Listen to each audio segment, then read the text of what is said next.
Assalamualaikum warahmatullahi wabarakatuh. Halo teman-teman dan rekan sekalian, perkenalkan nama saya Farhan Nubaidillah. Di sini saya akan membahas materi tentang yang pertama ada fintech, yang kedua leasing, yang ketiga pegadaian. Oke, selanjutnya fintech. Teman-teman tahu tidak apa itu fintech? Fintech adalah perkembangan teknologi digital, hal yang niscaya terjadi dan tidak dapat dihindari. Industri selanjutnya yang akan terdisrupsi adalah industri jasa keuangan, yang kemudian dikenal sebagai financial technology atau fintech, atau teknologi finansial, atau techfin. Fintech sendiri merupakan momentum global di banyak negara, tidak terkecuali di Indonesia. Hal ini tidak mengherankan mengingat Indonesia diperkirakan akan menjadi salah satu pasar ekonomi digital terbesar di Asia Tenggara pada tahun 2025.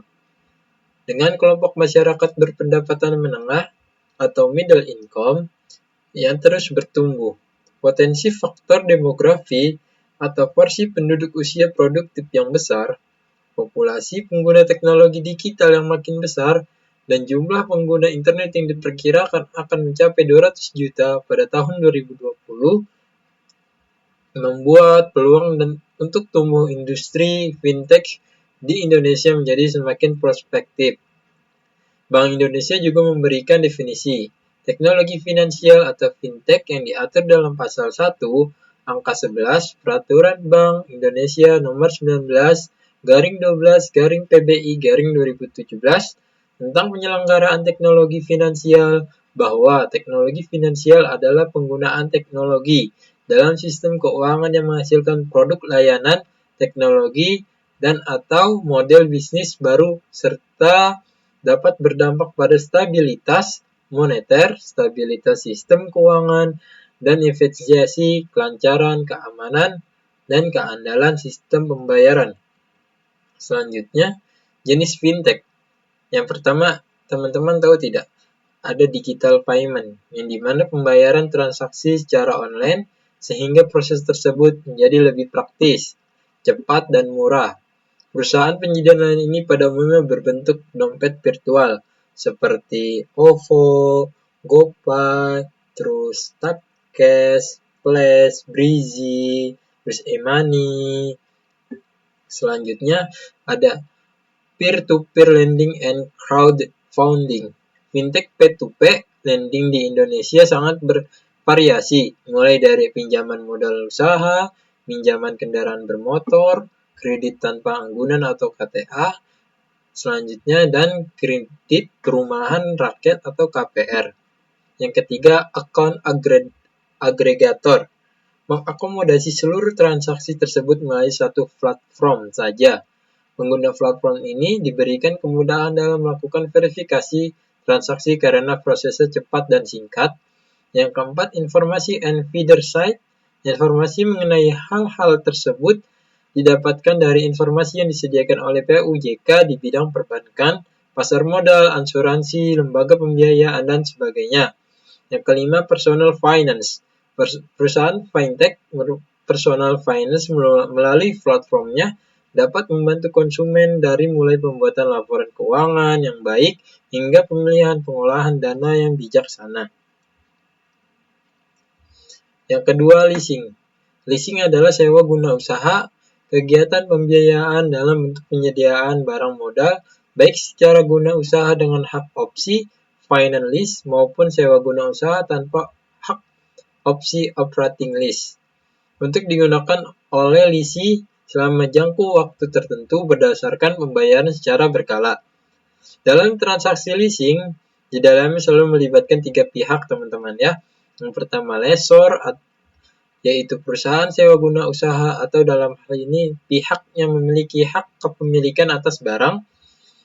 Yang kedua ada lessee, adalah perusahaan atau pihak memakai barang yang biasa dimiliki hak opsi pada akhir perjanjian.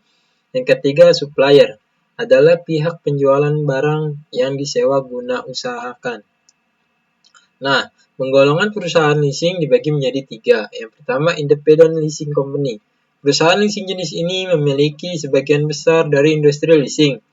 Perusahaan tipe ini berdiri sendiri atau independen dari supplier. Yang kedua, captive lessor. Captive lessor akan tercipta apabila supplier atau produsen mendirikan perusahaan leasing sendiri untuk membiayai produk-produknya yang menyediakan supplier atau manufaktur, lessor independen, dan pembiayaan leasing sendiri.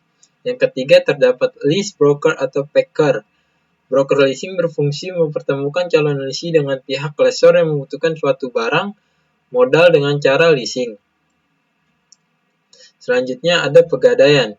Pegadaian merupakan salah satu lembaga keuangan bukan bank di Indonesia yang secara resmi mempunyai izin untuk melaksanakan kegiatan berupa pembiayaan dalam bentuk penyaluran dana ke masyarakat, bersifat produktif maupun konsumtif atas dasar hukum gadai. Gadai termasuk kepada penggolongan hak kebendaan yang bersifat memberikan jaminan yang mana selalu tertuju kepada orang lain yang dalam hal ini yaitu terhadap benda bergerak. Gadai ini merupakan suatu perjanjian yang memerlukan adanya suatu perbuatan yaitu penyerahan kepemilikan terhadap barang yang digadaikan atau jaminan terhadap suatu barang. Nah, ciri-ciri usaha gadai ada 3 ya teman-teman. Barang yang digadaikan dapat ditebus kembali, terdapat barang-barang yang berharga yang digadaikan, nilai jumlah pinjaman tergantung dari nilai yang digadaikan.